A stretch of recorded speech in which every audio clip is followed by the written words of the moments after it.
তাহলে দেখ আমরা আজকে কয়েকটা সেন্টেন্স স্ট্রাকচার শিখবো, কিন্তু তার আগে কয়েকটা তথ্য আমাদের জানতে হবে।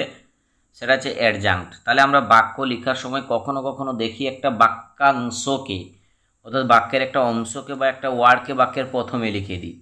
কিন্তু বারবার আমরা শিখে এসেছি স্যার বাক্য তো সাবজেক্ট দিয়ে শুরু হয়, তাহলে এটা এসে সামনে ঢুকে গেল কেন? এটা একটা বড় প্রশ্ন। কিন্তু ওইটাকে অ্যাডজাঙ্ক্ট বলা হয়। ঠিক আছে, সেটাকে আমরা বাক্যের প্রথমে যে কোনো জায়গায় ব্যবহার করতে পারি। তো অ্যাডজাঙ্ক্ট হলো এমন একটি শব্দ বা বাক্যাংশ যেটি ভার্ব সম্পর্কে অতিরিক্ত তথ্য দেয়, তাকেই বলা হয় অ্যাডজাঙ্ক্ট। অর্থাৎ এটাকে অনেকটা অ্যাডভার্বের মতো আর কি। অ্যাডজাঙ্ক্ট আমরা বাক্যের প্রথমে, মাঝে বা শেষে যে কোনো জায়গায় ব্যবহার করতে পারি। একটি বাক্যে একাধিক অ্যাডজাঙ্ক্ট ব্যবহার করতে পারি। ঠিক আছে, যেরকম আমি একটা উদাহরণ দিয়েছি, yesterday we met at the park. বলছে গতকাল আমরা দেখা করেছিলাম একটা পার্কে।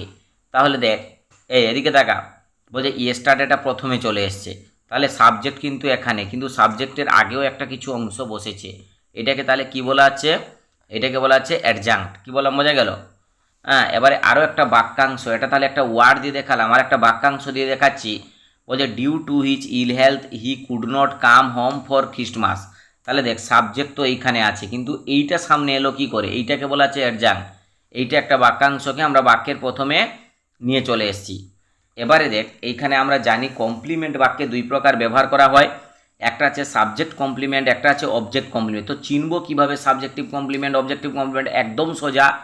সাবজেক্টিভ কমপ্লিমেন্ট সাবজেক্ট সম্বন্ধে অতিরিক্ত তথ্য দিবে, আর অবজেক্টিভ কমপ্লিমেন্ট কার সম্বন্ধে অতিরিক্ত তথ্য দিবে? অবজেক্ট সম্বন্ধে। যেরকম এই বাক্যটা পড়, বলছে নন্তু ইজ ক্লিভার, তাহলে কে ক্লিভারটা? কে?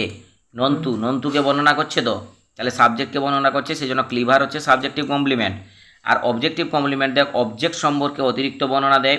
যেরকম nobody found the movie interesting, তাহলে কোনটা ইন্টারেস্টিং পায়নি? দ্য মুভিটা। তাহলে দ্য মুভি হচ্ছে অবজেক্ট, আর অবজেক্ট সম্বন্ধে অতিরিক্ত তথ্য দিচ্ছে কে? এই ইন্টারেস্টিং।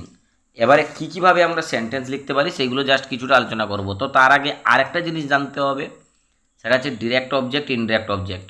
তাহলে ডিরেক্ট অবজেক্ট হচ্ছে কোনো জড় বস্তু বা কোনো উপাধি, এইগুলো সাধারণত ডিরেক্ট অবজেক্ট বলা হয়। ইনডিরেক্ট অবজেক্ট হচ্ছে জীবিত বস্তু বা ব্যক্তি, তাদেরকে ইনডিরেক্ট বলা হয়। আচ্ছা, তো প্রথমে এখানে দেখ, প্রথম হচ্ছে সাবজেক্ট ভার্ব দিয়ে আমরা শুধু বাক্য লিখে দিতে পারি।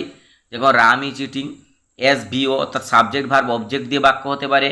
I love ice cream, S V C অর্থাৎ সাবজেক্ট ভার্ব কমপ্লিমেন্ট দিয়ে বাক্য হতে পারে। I am a student, S V A অর্থাৎ সাবজেক্ট ভার্ব অ্যাডজাঙ্ক্ট দিয়ে বাক্য হতে পারে। যেমন Ram reached early, S V O C subject verb object complement দিয়ে বাক্য হতে পারে। যেরকম we lost our cat Tiny, তারপর হচ্ছে এস ভি ও এ অর্থাৎ সাবজেক্ট ভার্ব অবজেক্ট অ্যাডজাঙ্ক্ট দিয়ে বাক্য হতে পারে। It is my birthday next month, এই নেক্সট মান্থটা আছে অ্যাডজাঙ্ক্ট। ঠিক আছে, ইটটা আছে সাবজেক্ট, ইজটা আছে ভার্ব, অবজেক্ট হচ্ছে মাই বার্থডে। তারপরে বলছে যে এস ভি আইও ডিও, অর্থাৎ আইও মানে ইনডিরেক্ট অবজেক্ট, ডিও মানে ডিরেক্ট অবজেক্ট। তাহলে সাবজেক্ট বসিয়েছি Rohit gave Reshmi his favourite book, তাহলে হিজ রেশমিটা হচ্ছে direct object, sorry indirect object. আর এই হিজ ফেভারিট বুক এটা হচ্ছে জড় বস্তু, এটা হচ্ছে ডিরেক্ট অবজেক্ট। তাহলে এ এস ভি সি অর্থাৎ প্রথমে অ্যাডজাঙ্ক্ট বসিয়েছি সাডেনলি, তারপরে সাবজেক্ট হচ্ছে ইট, তারপরে ভার্ব গ্রিউ। ঠিক আছে, তারপরে ডার্ক হচ্ছে কমপ্লিমেন্ট।